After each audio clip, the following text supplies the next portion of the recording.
There's nothing like the thrill of watching a live hockey game, the chill of the ice, the roar of the crowd, and the excitement when your team scores. I've been using Game Time to grab tickets, and it's not just for sports. They've got concerts, comedy shows, and more. With their new Game Time Picks feature, finding the perfect seats has never been easier. I found an incredible super deal for an upcoming Habs game, and the app even shows you the seat view before you buy. It's fast and simple. Game Time Picks curates the best options for you with all-in pricing to avoid surprise fees. Plus, their lowest price guarantee means you get 110% of the difference if you find a better deal.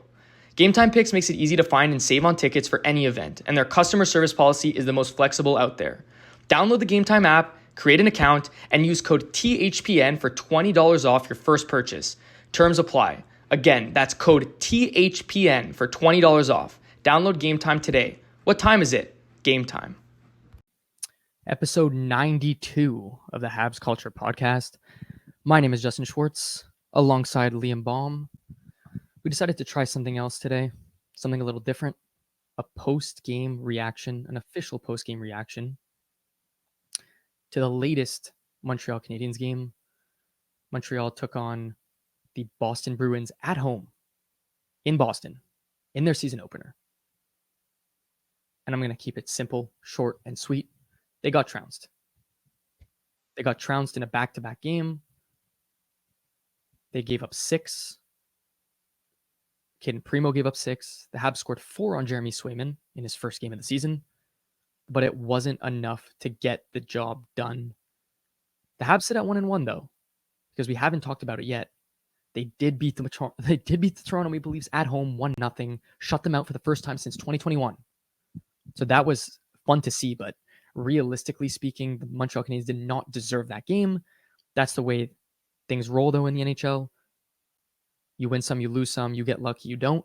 The Canadiens got lucky in that one and clearly got unlucky in this one. Liam, 1-1, 5 goals in 2 games for the Canadiens, 6 goals given up tonight. How do you feel so far about the start? I'm going to start with my reaction to this game. Honestly, after the first period and a half of getting just purely dominated, they kind of came back. I think the shots were like 20-6 at one point for Boston, and they only ended up being 29-24 for Boston. So it was better towards the end, and the Canadiens did kind of have that late push, but honestly, Primo didn't give them a chance. He didn't come up big.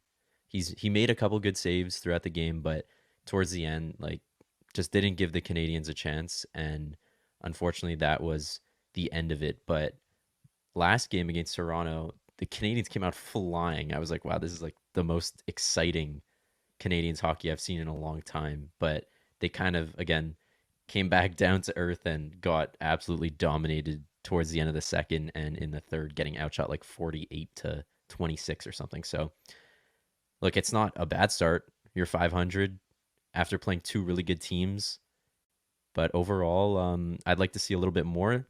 The power play it's had its moments. Obviously, the Caulfield goal, and tonight, I forget who scored the goal, but the second power play unit got it. And honestly, I saw a stat posted throughout the game. It was tweeted. The Canadiens only got 4 power play goals from their second unit last year, and they're already at 1. So it's been looking really strong. They've kind of developed the bumper area a little bit better.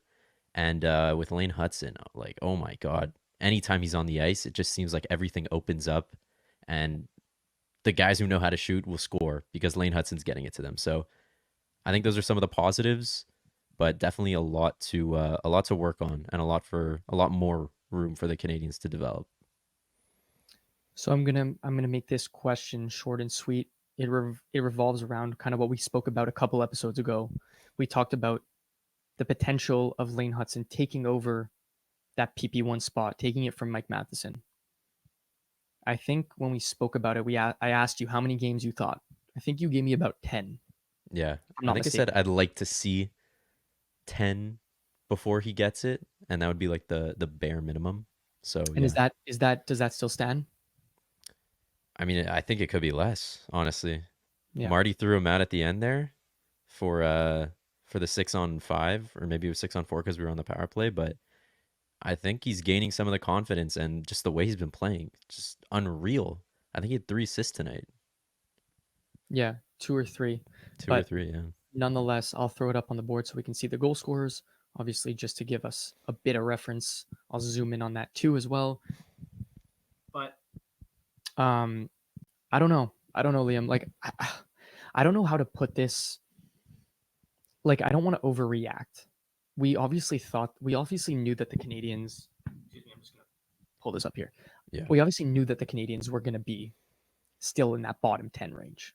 I think we knew that, right? I think we were a little optimistic in terms of, and again, it's game 2, so no overreactions. But I just, I just defensively, like last night against Toronto, they looked horrible defensively. Like they give up 45 plus shots. Yeah. Okay, Not fine. good. Against a really high powered offensive team. Then they go and give up 29 shots against the Bruins, which is fine, but they give up 6 goals. Primo didn't do his part. He didn't. He didn't look great. But I just feel like they're giving up way too many high danger chances right now. Way too many. And I think this speaks volume to the decor that the Habs have in place right now. I mean, look, I think Hudson gets way too much hate for his defensive capabilities. I think he's a little bit better than he's given credit for. Savard is always going to be strong on that right side, on that second pairing. Gouli will always be good. He'll be solid. My biggest concern right now is it's not even Justin Barron. There's 2 guys. I'm concerned with Mike Matheson through 2 games. I just feel like he's just having a hard time out there. Like he looks a little bit out of place 5-on-5 in the D zone. He's obviously not contributing on an offensive level right now, which is fine. It's been 2 games, but it's just more he looks a tad out of place. Yeah. He like The puck bobbling, yeah, it's just it hasn't looked great. And again, sooner rather than later, we might see Lane Hudson on that line. And also just going back to the poor defensive play, they just can't get it out of the zone. It doesn't matter who's on the ice, and this goes on the forward's responsibility as well, but no battles are being won. And it was so different in the first period against the Leafs. Every battle was won by the Canadians. They were finishing their hits, but you fast forward 5 periods, and they look like a completely different team. Like they have no energy and just no drive to get that puck out, which is killing them, absolutely killing them. I know, and I'm concerned because I don't even think from an offensive perspective I'm concerned. I'm not concerned that they'll like clearly they're able to put up the goals. I mean, like 4 goals against Boston, Jeremy Swayman in the home opener is really not a bad look. I mean, Gallagher gets 2. Happy to see that from him. Oh yeah, for I sure. mean, like it's kind of like just a breath of fresh air. And honestly, I saw a stat.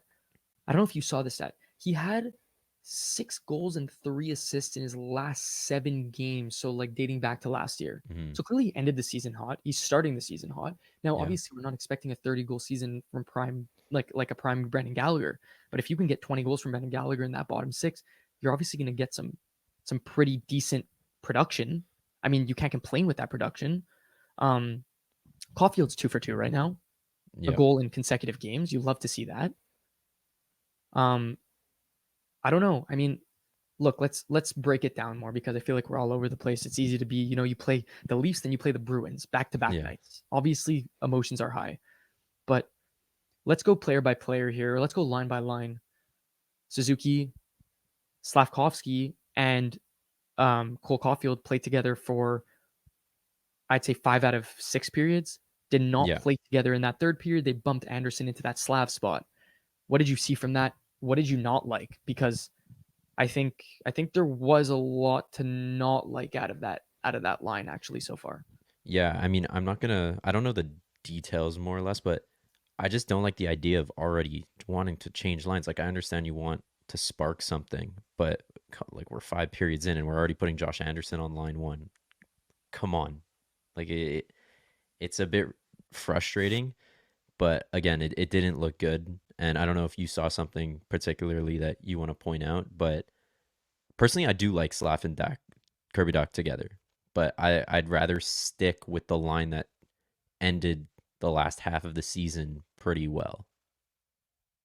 Um, all I was really getting at was the fact that like I'm not gonna lie, I haven't loved the way Slav has looked through these 2 games.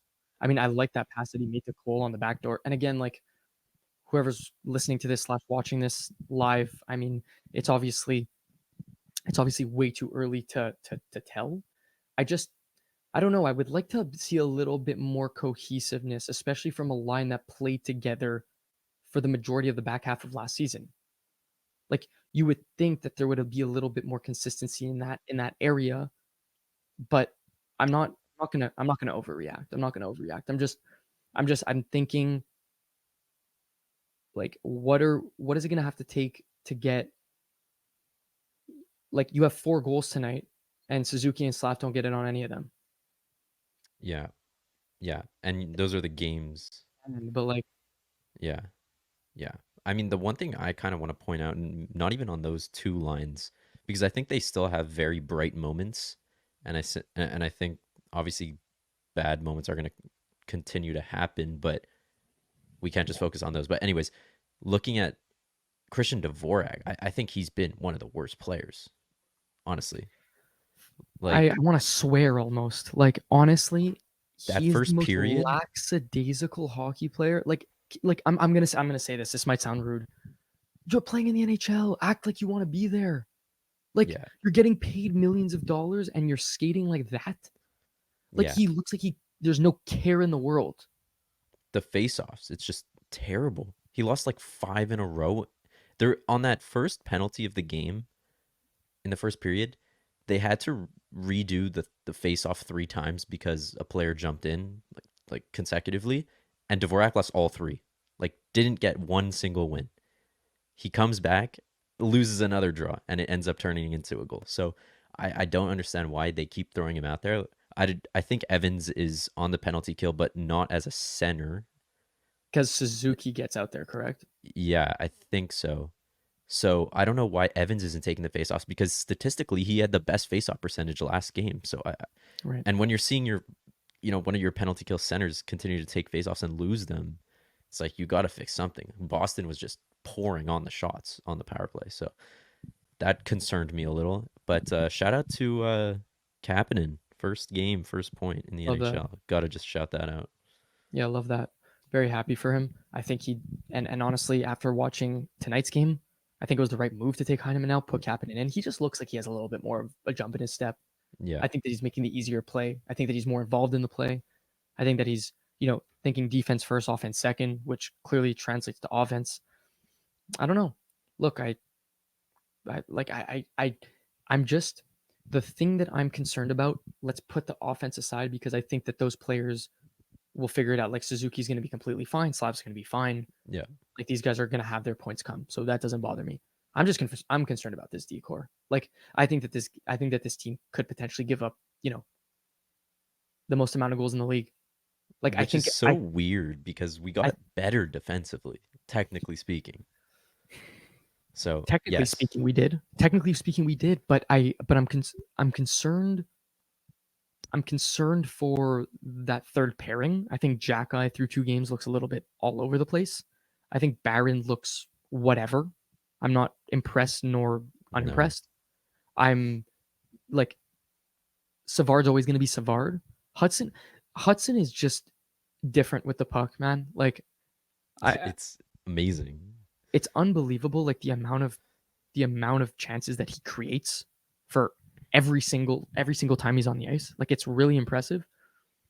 I'm concerned with Matheson right now. Like I want to see him pick up his game. Like you're playing 24, 25, 26 minutes a night as a defenseman. I expect a little bit more from you on both ends of the ice and not just necessarily offensively. Gooley's going to be Gooley. But defensively as a unit, it's not very good. And I expect more I expect more once we get a little bit more comfortable, but at the exact same time, I don't know if I can count on them being more consistent, better defensively in the long run because usually the younger guys tend to wear out in a sense where they get more comfortable, but they also the impact of 82 games becomes tough on a 22, 23-year-old defenseman. So I don't know how to feel about that. Um, Another question, like, do you want to see Struble get back in the lineup? From what I've seen, yes, because I think he does bring more of an aggressive and physical presence, which I found the Canadiens that have been lacking in the last couple of games. So maybe that changes something. And I think Struble also had a solid last preseason game. So kind of Right. deserves to be in there based on what's happened. So I would like to see Struble in there. I don't know when it's going to happen, but hopefully he gets healthy relatively quick because the Canadiens obviously need a shakeup. But when Monty's in the net, I feel like it's gonna. I know it's just one game, but it's gonna be a different team in the sense that if the Canadiens score 4 goals, they should win the game, which No, is you should. it should be the case anytime And you score granted, it four. was against Swayman too. It was against Yeah, Swayman. yeah. And look, Boston's no joke, but when Mark Kastelik is scoring 2 goals on you, No, you no, no, no, know no. And that's especially after you go out and score a goal with 4 minutes left, and then you let that yeah, in, like, yeah. that was the dagger for me. I mean, I feel that like was I feel like that goal is just like any goalie trainer's nightmare. Like, why are you sticking your stick out like that and angling it towards you? oh, if You know? that's going in, it's just not your night. And look, Yeah, maybe Primo will bounce back. Like maybe, like again, you can't like I'm making it seem as if like he's had 5 bad games in a row, but yeah.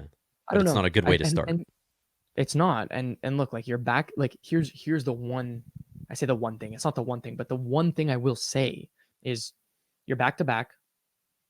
You're playing Boston at home in their arena in their home opener. Tired. Yeah, Like everything points in the direction that you should absolutely get trounced. You should. And it looked that way, but the Canadiens obviously rallied back. I mean, like you said, 24 shots to 29 for Boston. Sorry, 29 to 24 for Boston. I mean, that's not like again, I know shots don't tell the whole story, but they clearly weren't getting outplayed that much. Like yeah. I They think definitely had a better second, not second half, but like I think it was towards the end of the second and in the third. They definitely had a better period. It was just they're giving up high danger chances, like you said, and they're not getting the puck out, and it leads to goals. It's not like it's not like Boston was circling around our zone for 5 minutes. It's just the Canadians get their chances. It comes out of the zone, and Boston came back and scored. So that was kind of the story of the night there. The quest for the Stanley Cup starts now. The puck's dropping on the 24-25 season. Get in on all the action at DraftKings Sportsbook, an official sports betting partner of the NHL. It's super easy for first-timers to get started. Try betting on something simple like picking a team to win. Go to the DraftKings Sportsbook app, select your team, and place your first bet. The Montreal Canadiens are taking on the Toronto Maple Leafs Wednesday, October 9th in their home opener. I really don't think you guys want to miss out on a chance to get in on the action for that game. It should be a great one. And if you are new to DraftKings, listen up. New customers bet $5 to get $200 in bonus bets instantly. Download the DraftKings Sportsbook app now and use code THPN. That's code THPN for new customers to get $200 in bonus bets when you bet just $5. Only on DraftKings. The crown is yours. look, yeah, I don't know. I'm not disappointed. Like I think it's just it's just another game in the books for the Canadians. I think it's something that we expected. Um, I do, like I said, I'm gonna try my best not to repeat myself too much, but like just a little bit of more cohesiveness in that top six. Like you mentioned though, I find it really weird by St. Louis. Like here's the thing. Last year, I feel like we saw many times where St. Louis would send out Josh Anderson with Suzuki and Caulfield to get a spark to start the third, send them out for a shift or two, and then put things back together because you just needed that jump in your step. You needed the 6'4" power forward that you have who skates unbelievably in a straight line and who can lay the body to just give you that jump, get you that offensive zone possession time, whatever it is. But the fact that he didn't switch it back to the original line scares me because what does that mean? Like, do you think that he didn't switch it back more for the idea that he wanted to keep the momentum going with whatever Anderson, Suzuki, and Caulfield were producing, or do you think that he thought that maybe Slavkovsky was better off with Newhook and Doc? I think because they had scored 2 goals, he wanted to keep it together. But it's not like they put Slav down onto the fourth line or third line. Like I'm not too concerned over that. If Slav does end up staying with Doc and Newhook, I'm not super disappointed. But it's just the fact that we're 2 games in and the lines are already starting to change. Like it just doesn't. That's not how it should work, right? You got to build chemistry and Yeah, Look, I don't know if Armia is the answer on the second line because clearly that hasn't been working 5-on-5. But I also think, I mean, again, like, I don't know if you're the coach and you're down 5-1. You obviously have to make a change. Yeah, but going into the third, they were down 5-2. Going into the third, they were I down think it, 5-2. yeah, 5-2. So they were down 5-2. You make a change. You get a goal from you get a goal. You go 5-3. You make it 5-4. I don't know. I don't know. I mean, look, if you're giving up 5 goals before the third period starts, you're already in a bad spot. You're gonna need to spark something. Yeah, You're gonna need to change things around. But I don't know. I look. I didn't like the game from the Canadians overall tonight. But again, I'm acting as if there's high expectations for this team. I mean, the only significant difference that we saw was really the addition of Doc, who came back from injury.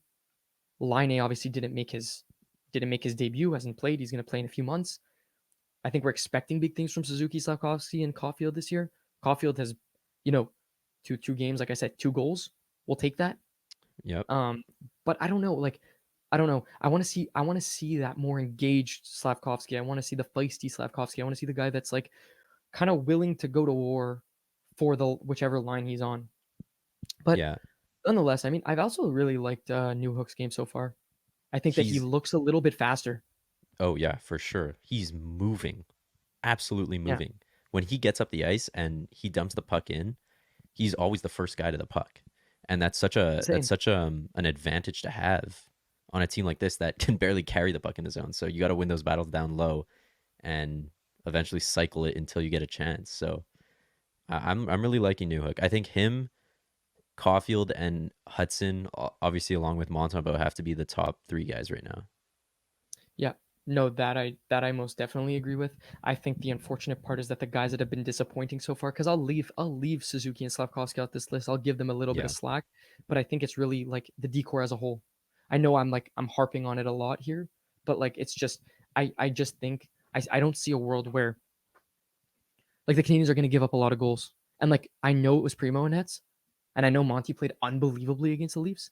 I just don't see a world where like he's able to keep that up. Obviously, he's not going to keep up that performance consistently. He'll be better than Primo more consistently.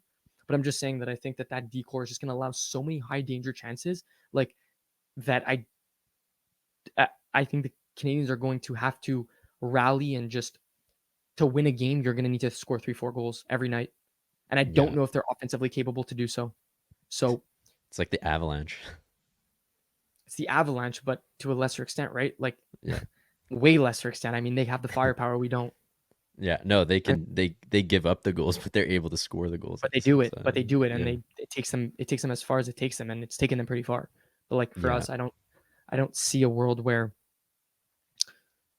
I don't know.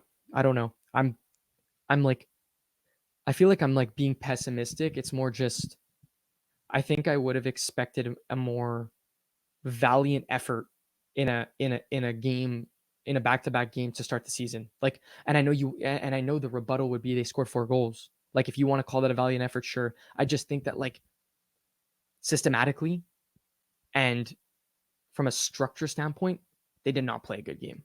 No. No. Yeah, I But mean, it hurts to give up 6 goals on 29 shots. yeah. Yeah. I mean, it's game 2. There's still a lot of games to go. We have Ottawa coming up, who had a very good game tonight, actually, against the Panthers. Played very strong. And then Pittsburgh following that, who have had their struggles. They're winning right now. Um, I don't know if we want to end it off any surprises or with any surprises you think there are so far in the NHL. Anything surprising you? Anybody, any Mm, players standing out? Any team? I mean, I think Logan Stankoven had a pretty sick night tonight, or so far. Amazing. 3 assists, if I'm not mistaken. Yeah, line Is he up one to now 4 as now? well. I Yeah, think he, yeah. One surprise to me, Utah. Utah is looking they electric. just I won know tonight. They just won right they now. just won in overtime. Yeah, Dylan Dylan Ginther Genther. looking Is that absolutely four amazing. goals in 2 games Yeah, yeah. or 3 goals in 2 games? One of the two. Four. He had Four. two in Yeah, both he had an games. empty net, He's right? looks like he's gonna have an unreal year. He was one of my I deep mean, yeah. sleepers, fantasy players. Disappointing team Buffalo. 3 games, God, 3 losses. They get outplayed Actually, today they played well. They had 30-something shots Yeah, in they just lost to Anze Kopitar. That's yeah, what they happened. lost to Anze Kopitar, but obviously I mean, Austin there's no. Matthews, uh, no goals, and the Any, Oilers not being able to put up a goal, but Connor Hellebuck well, is actually, sorry, you phenomenal. say no goals, but no points either for No him or points, Mitch no Marner, point. despite And having I one don't point for think each other. Nylander either, unless No, he you're did right. tonight. No, he did not. It's ridiculous. They did win though. It's They did actually win though. insane. They did They did win. They win. did win. I mean, And I guess, yeah. Hildeby, great game. Hildeby, amazing. Hilda Beast. Yeah. The So Hildebeest. Utah is now 2-0. Um, I don't know. I mean, look, it's very early to make a. Yeah. Make I don't know, assumptions. but I don't know. I'm really curious to see how the next 8 games go. I think it'll be really. I think it'll be really telling to see through 10 games. Okay, we're able to actually associate the performance of the Canadians. Like, where are they at? Because like you said, like it's hard to, and like usually the Canadians don't open the season on a back to back. Yeah, that's true. So realistically speaking, like if the Habs were playing Boston on a Saturday night, Monty would be in the net. What does that change? Rested. What happens? Look, it's the nature of the NHL. Like this is how the scheduling works. This is what happens. I mean, I guess the Bruins are expected to finish top of the league again, Yeah. I but mean, I don't I think guess I don't think the Canadians necessarily had the advantage going into this game. They're coming off a game no. against Toronto where they just absolutely got outskated, outshot, and you're coming out of a game flying to Boston and then playing the game. So, look, it's game 2. It's going to happen, but obviously we want more from the Habs from what we've seen so far. Yeah, because even that win doesn't feel like a win personally. No, Like it doesn't. It doesn't. I don't know how to It was a explain it. But lucky. It was a lucky win. It was a lucky win. yeah, it was in true fashion. It was a sports win. It was a Yeah. win that where the stats and the counting stats meant absolutely zero. It was the scoreboard, and you I'll point to give the scoreboard them and you say we won. I'll give them 1/3 of a win because that first period was a win against Toronto. Yeah, they were flying. But yeah, I mean, look, all around, I think it's gonna be a really interesting season. A lot of surprises, a lot of things going on. Who knows? I mean, like Lane Hudson, 40-point defenseman this season, very much in the cards. Is Caulfield, like a 40-goal scorer this year? Again, we're jumping the gun, but it's I mean, through 2 games, Hudson has 2 points. Through 2 games, Caulfield has 2 goals. Hey, Gallagher back in the 30-goal scorer section. Who That knows, man? projection You gotta projected love it for him. 82 I'm goals. happy for him though. He's Yeah. the MVP through 2. Yeah. Yeah, he I definitely mean, is. guess Monty I'm is, but liking him. like, yeah. Uh, I'm going Anyway, to ask you a question. I want to ask you a quick shoot. question. Not really about the Habs, but who's the first coach to get fired and is it Hmm. before January 1st? I guess that's two. I guess that's very possible. Is it before December 1st? Okay, so before December 1st, right now we are October, so Last year, I less think than the 2 first months. coach to get fired, sorry to cut you off there, but You're good. was the Oilers coach. Okay. I'm gonna go with I'm gonna go with yes. I'm gonna go with no, but very short after that point. But my take for who's gonna get fired is gonna be Mike Sullivan for the Penguins. If I they're think if they're I like think they're gonna be 500, does he get atrocious. fired? 500, I'd say no, So they have to be but doing poorly. I think that they're gonna be like I know they're winning right now 5-3 against the Red Wings, but like I think that they are going to be a problem. Like I know like 2 weeks ago we were talking about the fact that they'll realistically be like fifth in the division or whatever it is, but they look thin. Like they Yeah, are lacking any sort of like aside from Crosby and Malkin and Eric Carlson, like and Rutger they they McGrory, they like have a Yessi Pulju Yarvi. I mean, man, I'm looking at their roster and this is just sad. Like if you're expecting to get 2 goals from Beauvillier on a night in night out basis, they're gonna be struggling. Anyway, My we'll see. my hot take, Lindy Ruff is gone by December 1st. Look, let's be completely honest with ourselves. He should have never been there to begin with. No, and I'm saying No he's disrespect to out of him. It's there. just for the state of that for the state of that young Sabres team, you don't need a recycled coach in that system. You just don't. Exactly. And I mean, Exactly. like, and look, now look, your projection's kind of like on track. I mean, they're 0-3.